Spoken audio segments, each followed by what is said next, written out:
Well, thank you very much for coming to a talk which has a really strange-sounding title, Emotional Education. We're very used to the idea that we need to get educated in certain sorts of skills, maths, Latin, geography, physics, accountancy. But the notion that we need to be educated in our emotional functioning is very peculiar. Surely we know about our emotions, our capacities to love and to hate, to feel anxious and to feel calm, to direct our lives as we would wish. Surely we know all that stuff. We don't need an education in the pursuit of a fulfilled emotional life. But let me ask you just a question to see if we can just probe that. Who in this room is happy to be married but not in love? So married but not in love. Any of you happy to be married but not, tolerating the partner? He's nice as you turn towards his... Okay, all right. But what we're sensing is that there is a broad consensus that you guys would like to be married and happy. Okay, interesting. Who here is happy to be in a job where you're earning money but you're not fulfilled? Okay, a few people. But broadly speaking, this is why you need an emotional education. Because you have very high expectations. It's very, very hard to be married and happy. It's very, very hard to be in a job and fulfilled, not merely earning money. These are new expectations that we have of our lives. And yet we continue to cling to an ancient model that somehow the knack for knowing how to pull off a successful emotional life is something that we should pick up by intuition. 10 years ago, with colleagues, I started up an organization called the School of Life. I'm here to present a new book, which is simply called The School of Life, an Emotional Education. It's 10 years' worth of our thinking around the business of how we might become emotional adults. You know how to become an adult. You just eat cereal and food and wait for time to pass, and you'll get there. An emotional adult is a different thing. Most of us will be pushing 300 years old before we've really got the hang of it, but it's an aspiration. We're operating in a world in which religion no longer guides us as it once did. And it's within the context of a secularizing world that I and colleagues set up the School of Life. When religion first went into decline in the mid-19th century, in England and in other parts of Western Europe, people asked, where were people going to get the emotional and spiritual guidance that churches had once given? And there was a legitimate sense that there was going to be trouble because we are all mortal, we need consolation, we're isolated, we're lonely, we're confused, and the churches, for better and for worse, dispensed guidance in these areas. Where was that going to come from if one worked out that the whole story, the biblical story, was, scientifically speaking, nonsense? Well, one answer came to the fore, that culture would replace scripture. And that's why there was an extraordinary boom in the development of the humanities in the 19th century. Giant libraries were built, theatres were built, university courses in the arts were started for the very first time, and a huge push was made towards the idea that what we had previously been able to gain from religion, we would now be able to source from the plays of Shakespeare, the novels of Jane Austen, the paintings of Rembrandt or Caravaggio, that these sort of things would be able to give us what previous ages had found in religion. It's a lovely idea. Partly it's why we're here today. This is, in some ways, part of what we're doing by gathering. But without any insult on the fantastic host of this festival and the giant and real success of this festival, broadly speaking, culture has not replaced scripture. And you know this because if you show up at the Tate Modern and you go on your knees and you say, I'm lost, I don't know how to live, I'm confused, redeem me, you will be very swiftly ushered out by some guards. This is simply not what you can do. Or if you show up at the University of Oxford and you're reading philosophy, say, the home of the largest questions, and you say, I don't know where I should seek guidance for the largest questions. How can I be good? How can I make sure my life is properly led? Again, they would look at you very strangely. One could say that those who are the guardians of culture in our society have a certain coolness about them. It's as though the sort of people who they're imagined dealing with don't wake up at 3 a.m, as many of us here do, I hope, wondering what on earth it's all about and what we're meant to be doing on this planet. There's a sort of sense that most of us know how to live. Well, the starting assumption of the School of Life is, of course we don't know how to live, and we need guidance. Now, there is, of course, an industry devoted to guidance in this area. It's called the self-help industry. Now, being sophisticated, intelligent, and cultured people, all of you will have steered well clear of anything redolent of the term self-help. I mean, it's a horror term. It's often associated, forgive me if there are any Californians in the room, with a sort of naive West Coast utopianism. The covers are garish, the promises are overblown. There's a sort of sense of, you can change your love life in 5 minutes, have the perfect sex life, made $1 million in a year, etc. In other words, overblown, naive, sentimental promises designed to cover up a much harder reality. Now, the starting point of the School of Life is that actually trying to tell people that life is a perfect business that can be made ideal is one of the quickest ways to depress them. The best way to cheer anyone up is to tell them life is difficult for everyone. We suffer, all of us, alone, thinking that we are massively unique in our sufferings. We're not. They're actually what binds us together. And being able, therefore, to say we are a broken species is the first step towards consolation and an act of friendship. All religions knew this move. I mean, think of Buddhism. The first tenet of Buddhism is life is suffering. Well, thanks very much. It goes on from there. The grimness of existence, far from an acknowledgement of that grimness being a route to ultimate despair, it's actually the birth of compassion towards ourselves and compassion towards others. Knowing that we are broken creatures, as I say, is a sort of beginning of friendship. It also makes you a nicer person. Imagine two people on a dinner date, right? They haven't met each other, they don't know each other well, and one of them starts saying, well, I'm pretty perfect, and the other one goes, I'm pretty perfect too, and my job's doing well. The other one goes, well, things have been going pretty great for me too. Insufferable. A rigid, insufferable perfectionism. How much nicer it would be if this couple got together and they said, how are you crazy? I'm crazy in these ways. How about your brokenness? What's your brokenness look like? And they were able to build friendship and a sense of mutuality precisely on an acknowledgement of how much in them was not perfect. Incidentally, I should say, the goal of life is not, the goal of emotional life should never be to try and be entirely sane. There are no sane people. We've done some surveys, we've sent out scouts, no one is sane on the earth. However, the best possible kind of sanity you can aim for is what we like to call sane insanity, whereby you have what we might call a handle on what's wrong with you. There's still something wrong with you, because there's something wrong with everybody, but you can describe it in eloquent and reassuring terms to those who you live near with and who you don't want to harm too much. That is the best that we can do, but it's a lot. And this is, in many ways, the goal of the self-help that the School of Life dispenses. We like to think quietly, pre-Brexit, we're quite a English institution, in the sense that one of the great exports of this country traditionally was always melancholy. And melancholy is not sadness or despair, nor is it rage, and nor is it bitterness. It's an elegant negotiation with tragedy. And I think that that's what we might be able to aim for.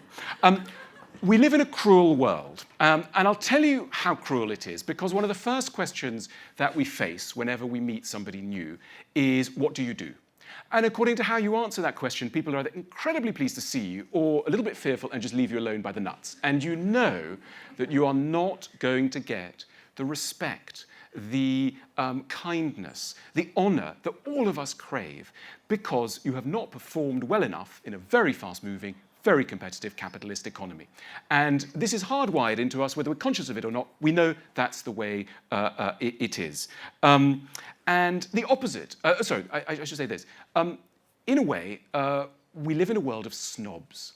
Now, snobbery is often associated with an old-fashioned English concern with aristocracy, with titles, dukedoms, etc. And that the snob is on the lookout for someone with a certain lineage and bloodline. No one's a snob like that anymore, or 5 people on the planet. The dominant form of snobbery nowadays is, of course, job snobbery. And snobbery is any way of judging another human being whereby you take a small and arguably not central part of them and use that to come to a rigid, non-negotiable verdict on who they are. And so for the snob, if you meet a clothes snob, for example, and you say to them, my trousers are from the Gap, that's it. You could be the nicest person, most interesting person, finished, right? And so you know this. Now, the opposite of a snob is your mother. Not necessarily your mother, or indeed my mother, but the ideal mother. She doesn't care how you're doing, how you're performing. She cares how you are, ideally. But most people are not our mothers. Most people judge very quickly, and we feel that judgment. There's a lovely quote, frightening quote from George Orwell, who says, after 20, no one cares if you're nice or not. And that captures something rather tragic. You know, nowadays, we often hear critics saying that we live in incredibly materialistic times, that never before have people been so greedy and focused on acquiring money. I don't think that we're living in particularly materialistic times. I think we're living in times that have, for a whole variety of reasons, connected up emotional rewards to the possession of material goods.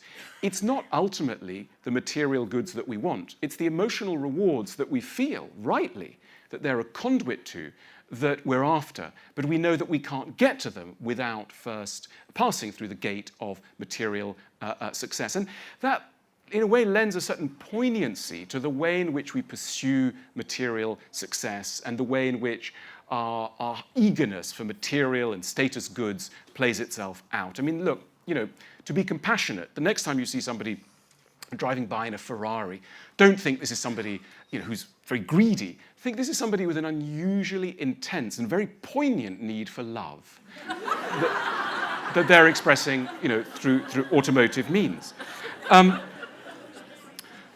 Many, many features of society nowadays are almost designed to ramp up the tension that we feel, all of us feel, and that we pick up at the School of Life. One of those things is the notion that nowadays we live in a meritocracy. Now, meritocracy is one of those words that politicians on left and right of the spectrum are really keen on. You'll hear all saying that the goal, the nirvana of their political efforts is to create a more meritocratic world. Now, let's try and unpick that word for a moment. What do people mean by meritocracy?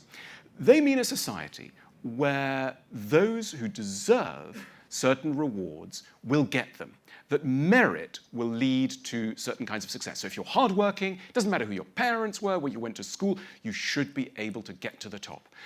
This sounds fantastic. I mean, who on earth would ever argue with this idea? But there's a very nasty sting in the tail that carries a big psychological burden.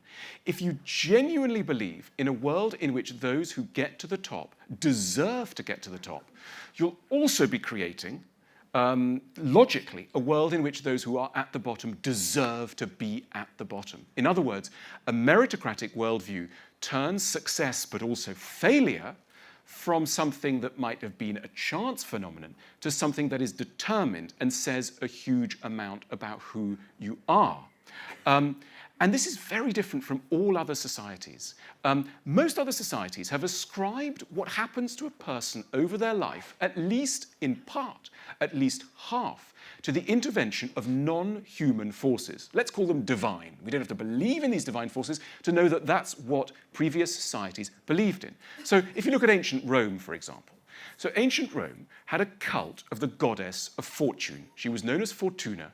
And there were estimated to have been over 8,000 shrines and statues of Fortuna in public places across Roman Italy. And the notion was that if something went right for you in your life, or if you had a difficult moment coming up, you would immediately go and pray and give an offering to the goddess of fortune, because what happened in your endeavor was held to reside, at least substantially, in the hands of this goddess. This goddess was represented in an interesting way. She was depicted holding a cornucopia, which was filled with the symbols of prosperity and success and worldly glamour, so money and fruit and medals and other such things. And then in her other hand, she was depicted holding a tiller. And this was meant to represent her capacity to change, very lightly, with a light touch of her hand, the course of men and women's lives. So she was held to be fickle, have immense power over us, and distribute her favours slightly willy-nilly, as the mood took her. So for the goddess of fortune, a central figure. We don't believe in fortune anymore. We don't believe in luck anymore. You pick this up in language. You know, in medieval English, if you came across somebody who had absolutely no financial resources, the word that you would use to describe them was an unfortunate. Literally, somebody not blessed by the goddess of fortune. Unfortunate. Nowadays, particularly in the United States, what do you call such a person? A loser. Bit of a loser, right? And feel the punitive quality of that term loser. Loser is what you get when a society thinks it's running a race and that race is, broadly speaking, fair. Now, what does it matter if this happens? Well, not believing in luck makes life a lot tougher. For example, if I said to you, look, I've published this book, and it's very, very good, but unfortunately, it's sold no copies. But the problem is, it's not my problem. It's Fortuna. The goddess of fortune has somehow not blessed my book, but it's really very good. You'd go, no, that's not true. You've done something wrong. You immediately would say, how can the guy be telling me that he has value and there is no external reward for that value? It's hardwired into us. That's what it means to live in that period of history that historians call modernity. And modernity, as an idea, as an ideology, was thought to have begun at some point in the tail end of the 19th century. And one of the first great students of the mentality of modernity was the French sociologist Émile Durkheim. And he has a fascinating role to play in this story, because Durkheim studied many of the differences between agrarian societies and industrial societies. In other words, societies that lived together in villages, where most of the money was earned through agriculture, where people believed in God, and where family, kinship, clans were very important. And he contrasted this with modern societies where people live in cities, where money is earned often in large anonymous factories, where people are not connected up with large family groupings, but are often isolated in romantic dyads. And he contrasted these and made lots of fascinating observations, but there was one which continues to stick out and in a way haunts the modern imagination, and it's this. The rate of people killing themselves in modern societies is 20 times as high as that in agrarian societies. In other words, despite all the advantages of modernity, something is a little awry. And that something was very clear to Durkheim, which is modern societies ascribe people's biography solely to them. You are a success, you are a failure. Not the gods, not your family, not where you came from, doesn't matter about any of that. It's how you're performing.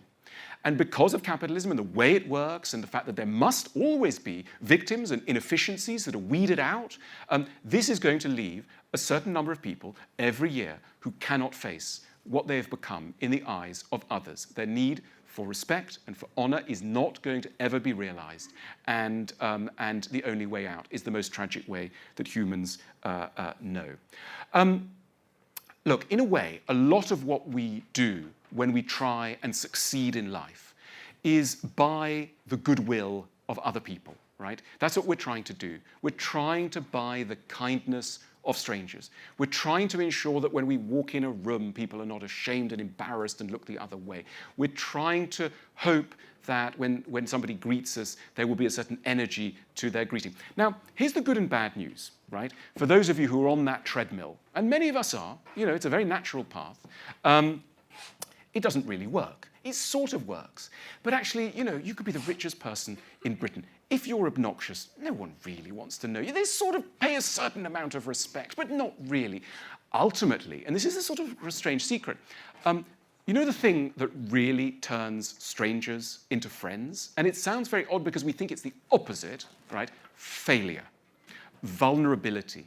The display of vulnerability is actually the only route to friendship. You cannot become friends with any human being on the planet without showing a bit of yourself which they could use against you, which they could use to humiliate you, which is in some ways, in the eyes of the so-called world, embarrassing. But that's the beginning of friendship. And we almost forget about this. I think we know it in our hearts, but we forget about it. We don't live as though that's true. We live as though a shiny, glossy thing is going to get us the friendship we need. It's not, actually. It's a route. It's a one-way road to isolation. I want to put this idea to the test. Some of you know each other, but some of you don't. What I want you to do when I give you the signal and not any time before, is I want you to turn to somebody maybe that you don't know, that you haven't come here with, a stranger. And I want you to very briefly introduce yourself, shake their hand, and then I want you to do a very strange sounding thing. I want you to tell them, very briefly, something you regret, something you're ashamed of, and something you're sad about. Something you regret, something you're ashamed of, and something you're sad about. And we've got 2 minutes for this. Introduce yourself to a stranger now.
Okay.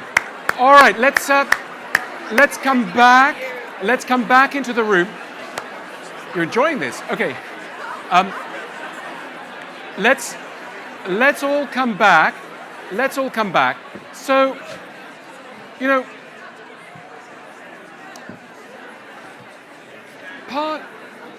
Thank you. I think we have to stop it there. Guys, help me out. All right.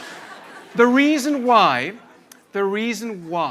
this feels good is that so many of us spend so much of the time feeling a bit weird. How many of you feel a bit weird sometimes? Weird, yeah. So maybe we've got a room of about 150 weird people, which actually is quite reassuring because not 100 people can't be weird. The statistics are against that conclusion. It's something else is going on. The problem is that we know other people only from what they choose to tell us, whereas we know ourselves from the inside. So we know all the turmoil and the anxiety and the regrets and the shame. We know all of that. But we know other people only from what they choose to tell us. And because of the way that life is set up, the sort of, hi, how are you doing? I'm great, how are you doing? I'm great, how are you doing? I'm going to kill myself, how are you doing? Fantastic. Because of that culture, we don't get to share enough of our inner lives. And we're slowly going mad for no reason at all. If ever you feel lonely, isolated, vulnerable, do the one thing you don't really feel like doing. Lean into the vulnerability and dare to believe that others are as troubled by this strange business we call life as you are. A great source of relief. You know, we're on the edge of London. Part of what drives us nuts in the modern world is that we live in cities, we're connected constantly by social media, we know so much about what other human beings are up to, their achievements, their triumphs, their ambitions, right? It drives us mad. All other societies other than our own had bang in the middle something mightier, holier, greater than human beings. Something non-human that was venerated and was greater than the king, that was greater than all the bishops, that was greater than all the noblemen and the aristocracy. We've done away with that. The only thing at the center of our societies is other human beings and their triumphs and their great moments. No wonder we're driven slightly crazy. We need moments of relief. One of the things we need more than ever, almost without realizing how much we need it, is the spectacle of nature. Not for the business of being healthy, though that too. It's about being psychologically healthy. The great thing about nature is it doesn't care about you. It doesn't care about the leadership election and Brexit and the finances, etc. It is a non-human world that will endure far after our human show will have ended. And it relativizes us. We have such trouble finding perspective in relation to our own troubles. That's why we enjoy seeing oceans and glaciers and mighty mountains and hearing Brian Cox and looking up at the stars. We need this so badly. We need the stars more than they'll ever need us. We need dogs. Dogs are fantastic about this. The great thing about a dog is it doesn't mind how things are going at the office, right? All it wants to do is just play with you. You throw it a ball, it comes back. Little children under 4 are fantastic in this regard as well. They don't mind. They just care if you're going to be nice, right? And this is extremely important. So being somehow relativized. Okay, moving on. I want to talk about self-knowledge. This is a big thing that we talk about here. The most central command of ancient philosophy, when Socrates was said, what's the one thing that everyone needs to know of philosophy? He replied rather gnomically, know yourself. That somehow self-knowledge is at the root of being an enlightened person. Now, I might say, well, surely we know ourselves because, like, we're ourselves. So surely I know me. You know, why would you claim to know me? Because I'm me, so surely I know me. The weird thing is, it's very, very hard to achieve self-knowledge.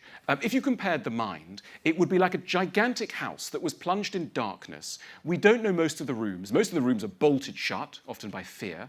And we're somewhere in an upper attic, in a cupboard, with a little torch. And that's called consciousness. And occasionally we'll sort of shine the light and try and work out what's going on. But broadly, our grasp of ourselves is incredibly fragile and tentative. largely because, or in part because, the things that there are to know about us are so scary. They're so anxiety-inducing. And unfortunately, we've built a world where we can escape the business of introspection far better than we almost have ever been able to do. I mean, you can work out a life where you need never, ever be alone. What's wrong with our phones is not that we're gaming on them or we're having fun on them. The problem is they don't allow us enough time with our thoughts. I wonder how many of you sleep well. You know, there's been an epidemic of insomnia. Now, what is insomnia? In my view, insomnia is really the mind's revenge for all those thoughts that you, in inverted commas, forgot to have in the day. All those thoughts about your regrets and your longings and your shame and your desires and all those things that you carefully plotted not to ever confront are going to come and get you in the middle of the night. So if you really want to sleep, think more. Allow more time for thought in the other hours of your life. And other addictions are possible. Addictions to news, to travel, to work. Lots of respectable sounding reasons why we need never explore ourselves. Look, most childhoods have gone a bit wrong without anyone meaning for anything bad to happen. Most of us have a childhood which has been difficult. Now, why on earth am I mentioning childhood at this juncture? Some of you in the room might go, hang on a minute, he's not going to mention that guy Freud. Surely we know, isn't he over? I often get asked, isn't Freud finished? Like, wasn't he discredited? Wasn't you know? The bad news, and it really, really is bad news, and I mention this as a great fan of Freud, the bad news is the guy's not going away. The insight that he made about human emotional functioning is fundamental and will, even if lots of his theories are going to be discredited or improved upon or worked upon, the fundamental one, which is that the way that we are as adults sits upon a base formed in childhood, and that the childhood relationships, the central relationships that we had with our caregivers and parental figures, that these are the golden key to unlocking our emotional functioning. This is not going to go away anytime soon. And it's a problem. It's humiliating, frankly. You could be 30, 40, 50, 60, 70, and you're asking me to believe that who I was at 5 is determining so much? I'm afraid yes. It really is. And the best way is not to try and run away or ridicule or scoff at this notion, but to accept it on the chin and do that one thing that will get us out of merely acting out our childhood patterns and our childhood dynamics, and that is understanding. The more you can understand a dynamic, the more you can pull the plug out of it and defuse it. You know, now what are some of the ways in which childhoods go wrong? I'm speaking with my son in the room, so block your ears, Samuel. Okay, this is one way in which childhoods go wrong. You know, I'm borrowing heavily here from a psychoanalyst that I'm very fond of, we're very keen on at the School of Life. His name was Donald Winnicott. He was working at Paddington Green Children's Hospital in the 50s, 60s and 70s, made amazing progress in basically turning Britain from a parent-focused parenting model towards a child-focused parenting model. In other words, that a good parent now, for the first time, sees the child as a human being rather than as an animal that needs to be watered and fed. And the notion of being attuned to a child's needs was something Winnicott believed in very much. Now, but he observed something very important and very interesting. He argued that in the early years, every child has what he called a true self. And that true self is fundamentally asocial, or at points antisocial. In other words, it's not interested in being good and polite and sweet. It may sometimes be good and polite and sweet, but not for the sake of being good and polite and sweet. It is simply an authentic being trying to figure out the world on its own terms. And so sometimes that means that baby will be happy and smiling, and sometimes baby will be furious and kicking and biting and wanting to kill and destroy and blow up the whole world, it's so furious. Okay? Now, he also observed that some caregivers cannot tolerate this. They may be too depressed, too on edge, their own childhoods might have been too difficult to allow the child that moment of primary omnipotence. And therefore, the child quite early on has to do something which is very difficult. The child has to become good earlier than it should. So suddenly overlaid on the true self too quickly is layered on what Winnicott called a false self. And a false self smiles, and a false self does really well at school, and it looks as though everything's going terrifically for the false self. But it's a false self, and beneath is a true self that has not had its say. And such is the nature of emotional development that the true self is not going to lie quietly. So a large part of the problem that we've got in the modern world is over-compliance. It may look as though we're living in a world of rebels. We're not. Psychologically, psychoanalytically, we're often living in a world of very good boys and girls who are nurturing serious mental unwellness beneath their outward competence and great capacity to please others, because good boys and girls know exactly what other people need from them. They've been doing this since early childhood. They're experts at reading what somebody walking in the office wants from them, and they know how to give them, and that's why they're going to be very successful. But it's difficult. And some of what happens, and we pick up some of this at the School of Life. I should say, by the way, the School of Life is a real institution. We're based in Bloomsbury. You can walk in there, you get psychotherapy there. It's a centre. We run classes. We've got 10 branches around the world. So it's a real place you can go with your mental unwellness. And it's fundamental, I believe, that there should be places like this, many more places where we can take our mental challenges. Now, one of the things we often find is people who are having a breakdown. Now, a breakdown is an interesting phenomenon. Breakdowns are terrifically inconvenient for everyone around the person having a breakdown. Somebody was a fantastic performer at the office, or they were doing really well at university, or things were going swimmingly for them, and suddenly they're lying in bed, they're unable to speak, they don't want to eat, they're furious, they're catatonic, they're mumbling incoherently, no one knows what to do.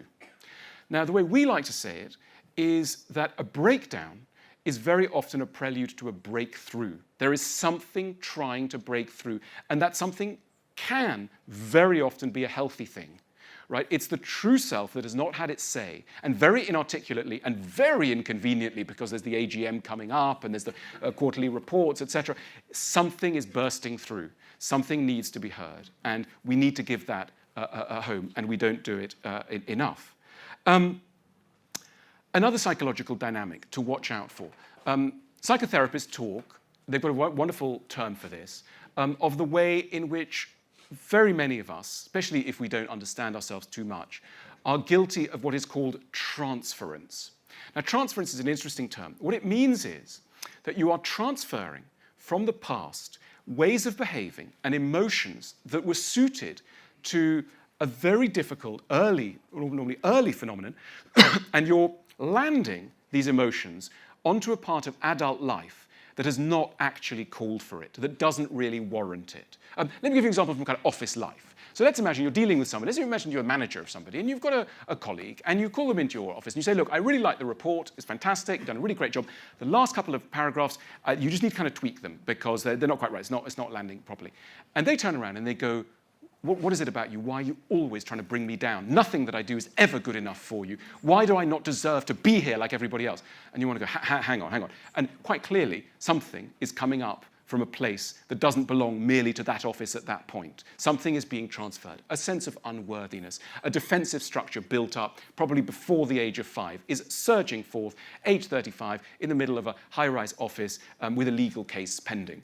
And therefore, I don't mean that the person's going to be sued, but as it were, these are a bunch of lawyers trying to figure out a sensible way forward, but somehow emotions have got in the way. And this is fascinating and poignant, and that's why we're never as adult as we like to think that we are.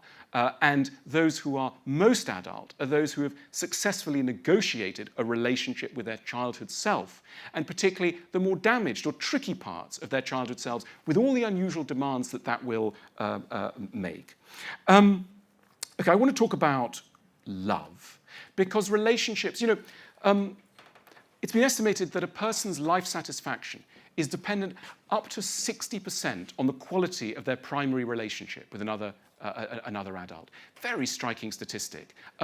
If you gave a Martian that statistic, if you said how happy humans are is dependent on the quality of their relationship, they would immediately deduce that human beings must be spending at least 60% of their time, leisure time, but also work time, figuring out the problems of relationships. It's not like that at all. If you look at the modern economy, probably less than 1% of the modern economy is devoted to trying to get relationships working well. Very peculiar statistic, given what things are like for us on the ground, as it were, as we're living our lives. Part of the reason for that is a movement of ideas called Romanticism, which takes hold in Well, it starts really the tail end of the 18th century, and we're still living in what we could call a romantic age. It starts off in the minds of poets, writers, and artists, and it's now spread everywhere. You find romanticism in pop songs, in adverts, in everywhere. It's permeated modern culture. And romanticism teaches us all sorts of things about relationships that, to my mind, poisons very often our capacity to have good relationships. So we're up against a very unhelpful cultural background. Let me give you a few of the key ideas of Romanticism. So Romanticism tells us that everybody has a soulmate, and they're going to find them. It may take a bit of time, a bit of heartache, etc., but eventually you'll find a soulmate, and when you find your soulmate, you will never disagree with them on anything. They will understand everything about you, and you everything about them, and there will be perfect symmetry, and loneliness finally will come to an end. That soulmate. Where are you going to find them? You're not going to find them with your parents setting you up or any kind of rational analysis. They're going to be found by instinct. Instinct will guide you to the best person to have 50 years of happiness with. A special feeling. It's interesting, in the 19th century, heyday of romantic literature, people were always falling in love in trains. Trains are very romantic places. You see a stranger, and they're reading a book, and you're reading a book, but you're actually spying them, and they have a lovely face and poetic eyes, and before you've reached your station, you know that this is the person. So that's how you find a sensible life partner for 50 years. The other thing is, Romanticism coincides with the secularization of society. So as the hopes and dreams that we'd previously invested in gods starts to ebb, so some of that energy is redirected towards human beings that we now start to call angel. So we say, Angel, could you get some milk from the fridge? And Angel, how are we going to go out tonight, etc. But the problem is angels just don't quite measure up to those lovely things painted by Piero della Francesca. So we get mad, and Angel's not quite doing what it should. But anyway, that's an idea of Romanticism. Also, the notion is that when you meet your soulmate and when you find them angelic, you're going to live with them forever. The whole thing has to be forever. If it's real, it has to be forever till death do us part. Anything else is fake. It helped that many of the romantics died quite young. So very often they'd meet and they'd fall in love and they'd develop a little bit of cough, and then tuberculosis would set in, and after 3 beautiful, stupendous months, the lover would die. The other thing about Romanticism, very few romantics had jobs, leaving a lot of time to nurture one's feelings and one's emotions, go out into nature. Nature was a great addition and a great catalyst of love, particularly waterfalls and the sky at sunset. It was designed to foster these precious emotions.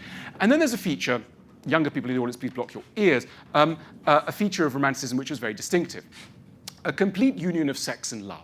So whereas for centuries sex had existed in one place and love in another, the Romantics fused the two. Sex becomes the highest expression of love, which sounds lovely until there's a bit of adultery, which suddenly starts to become not merely a problem but a tragedy. So people are constantly killing themselves in 19th century fiction because of adultery. Romanticism moves adultery from being, as it were, a difficulty, which has undoubtedly always been, to being the greatest tragedy that could ever be known. You'll be telling from my tone that I don't necessarily approve of a lot of these romantic ideas. Let me pick a hole briefly in just a few of them. I mean, the notion that you're going to find your life partner by instinct is clearly mad. And I'll tell you why. Back to Freud, back to psychotherapy. The way in which we love as adults sits on top of a base formed in childhood. When we fall in love, we're not falling in love for the first time, we are re-finding love.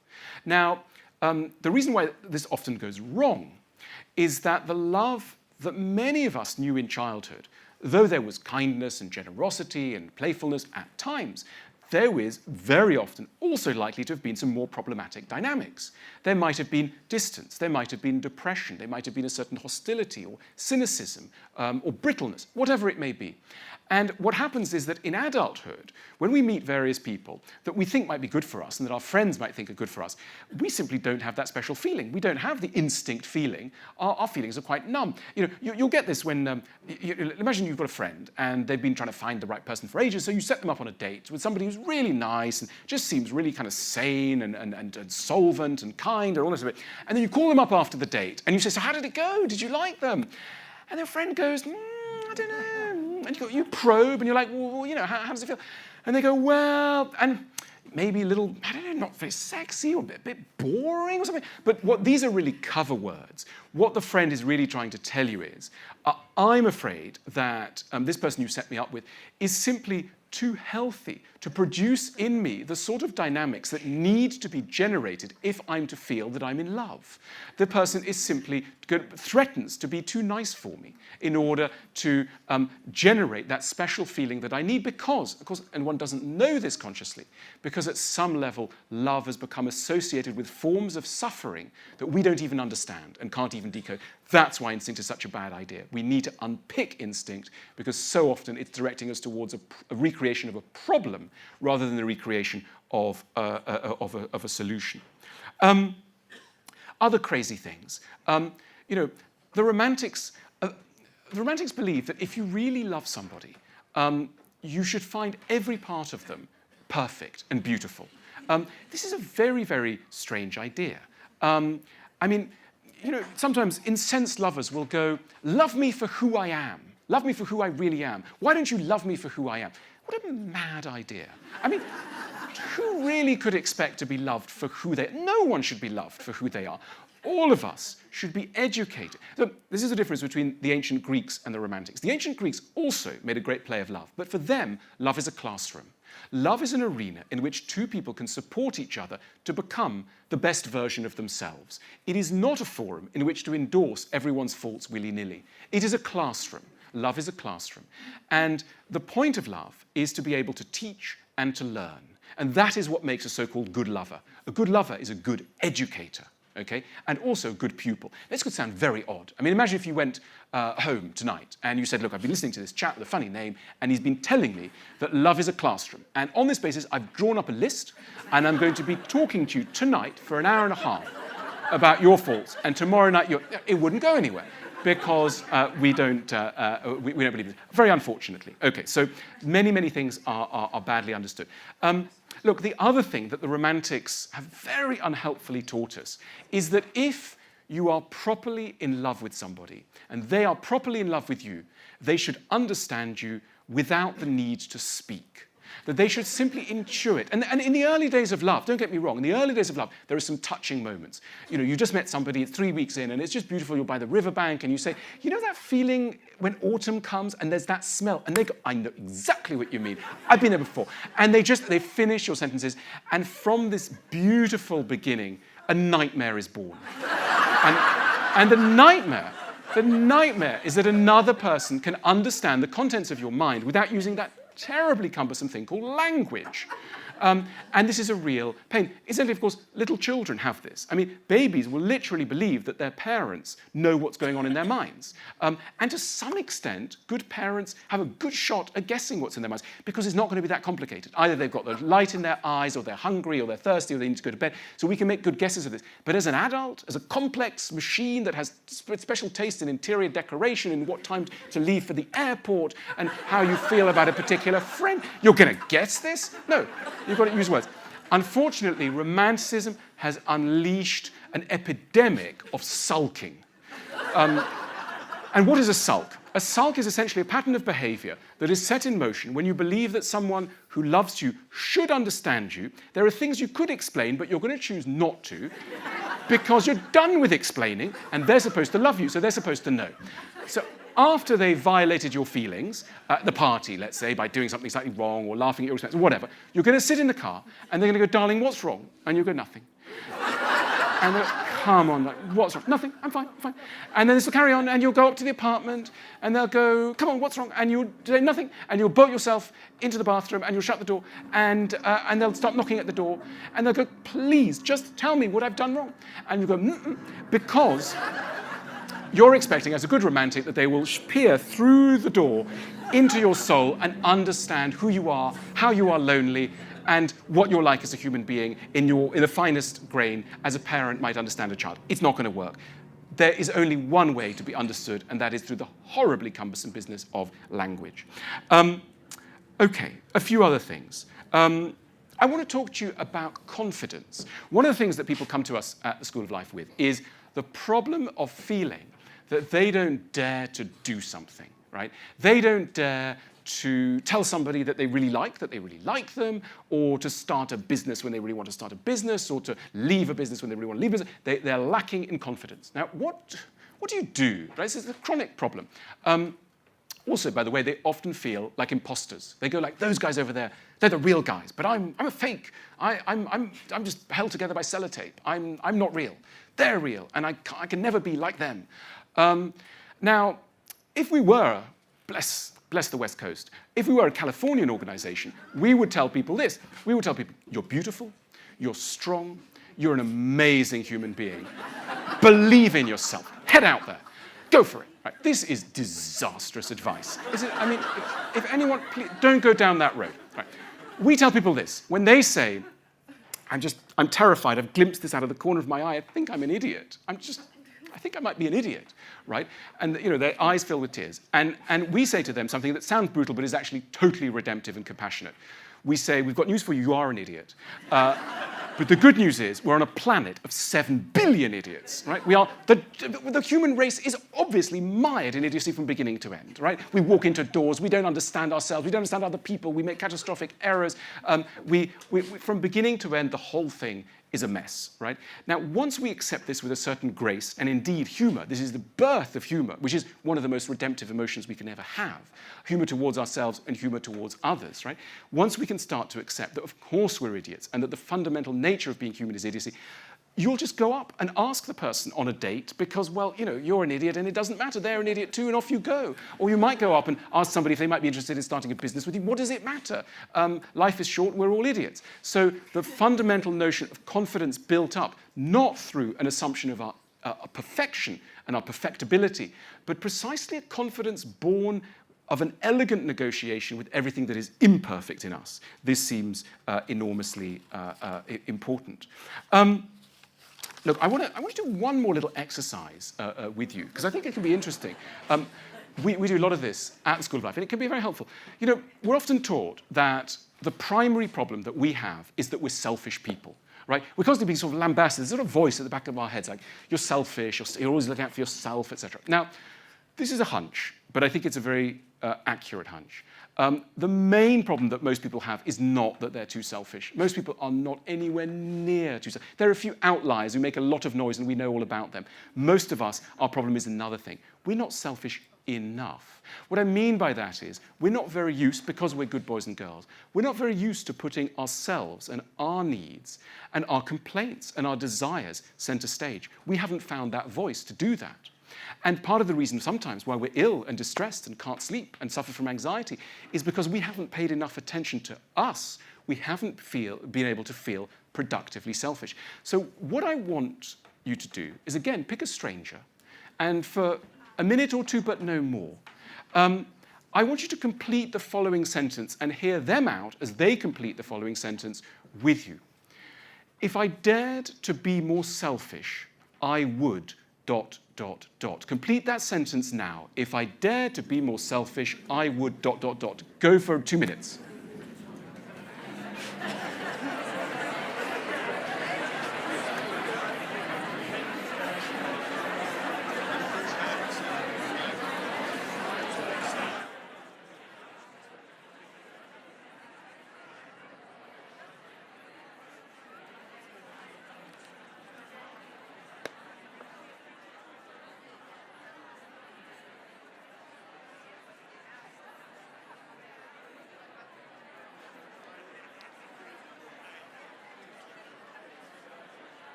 Okay, all right, let's come back.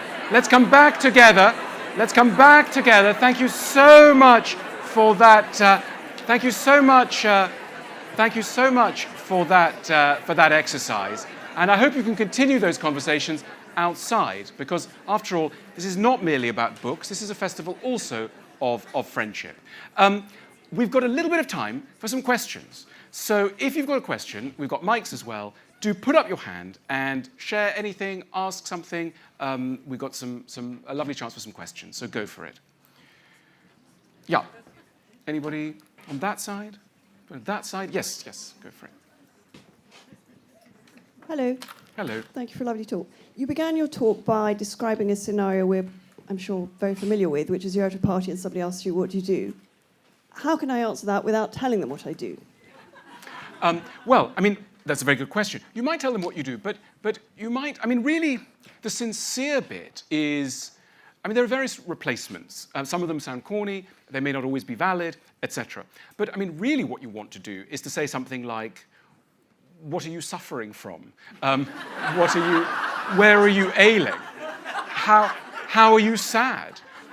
What are you scared of? I mean, that's how, don't get me wrong, there is a real importance for small talk. Small talk has a very important place. You can be talking about the weather and really you're circling your own life. The angry sky, the intermittent rain, these are parts of the internal world, not just the external world. And so it has its place in positioning people. But quite quickly, ultimately what we want is connection and an encounter with the reality of somebody else's life. Otherwise, you might as well stay home. Okay. Yeah. I think there's a microphone that might be rushing towards you, so hang on, yes, rushing, running. Yeah. Hi, can you hear me? Sorry. Thank you for the lovely talk. I was wondering if you could shed some light on what composure is and how one could become more composed. Well, I mean, you'll guess my answer. The way to try and be calm and composed is not to assume an invulnerable stance where somehow it's considered normal to be free of anxiety. I think you have to make your peace with how difficult composure will be. So I would like to see the ranks of the anxiously composed or the composedly anxious. Those who know that they would not overcome anxiety fully, but have made their peace with that. And are not anxious that they are anxious. You know, so often we beat ourselves up about emotions thinking that they don't belong in us. I also think, you know, if you were to catch me at the train station after this talk, you know, fighting with my luggage and cursing and being very anxious and ill-tempered, you might think, oh, that guy's a real hypocrite. He was standing up on stage or telling us these sort of wise-sounding things. But that's not what I'm saying. I'm saying, actually, that what we're constantly trying to do is to live wisely around and with our neuroses rather than trying to escape them. Also, you know, lovely thing from Donald Winnicott. A lot of parents came to Winnicott very anxious. They had small children, and they kept saying to him, I'm not a good enough parent. I'm not you know, doing a good job. I'm not the parent I wanted to be. And he calmed them down with a very useful phrase which has entered common parlance, which is, no child needs a perfect parent. Indeed, to have a perfect parent is to be on the short road towards psychosis. The job of a parent is to let down a child in a structured way, to gently introduce them to the misery of existence. My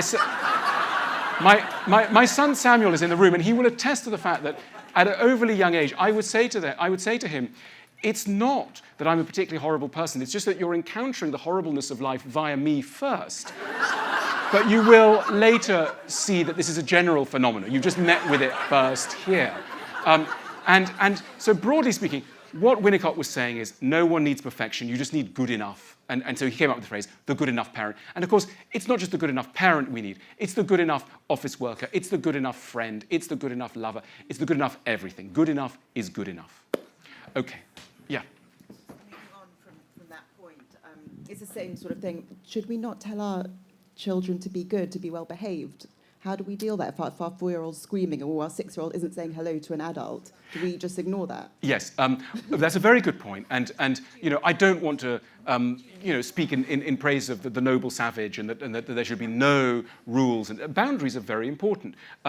Children are very reassured by a certain degree of opposition. To be a child who can do anything that they like is as madness-inducing as to be a child who can do nothing that they like. Because both of those are presenting the child either with an extreme image of its powerlessness or an extreme image of its omnipotence, both of which fry the mind. So it's very frightening for a child to not encounter a no. One of the best things you can do to a child is disappoint them sometimes firmly, and they will be grateful to you eventually by not being mad by the fact that you said no. But look, it's a fine balance. I think Winnicott was talking particularly in the very early years, and you, as I'm sure, are a good enough parent, you'll sense when actually the child can take it. The child can take hearing that they should be a little bit more polite or pull themselves together, etc. You'll have an instinct and trust that instinct. But no, of course, there is that balance between the true and the false self. Yeah. Oh, yes, a question from your, I think it's more practical. Yeah. How should we deal with crushes? How should we deal with crushes? A crush, enjoy it. I mean, what is a crush? A crush is a sudden encounter with perfection in another human being. You glimpse a face in the library or on the train or at the Clifton Literary Festival, behind the burger stand, and you think, there could be nothing wrong with this person. There is a delicacy, a kindness, a depth to this person's eyes that just betokens a perfect human being. Enjoy that. But please don't believe it's true.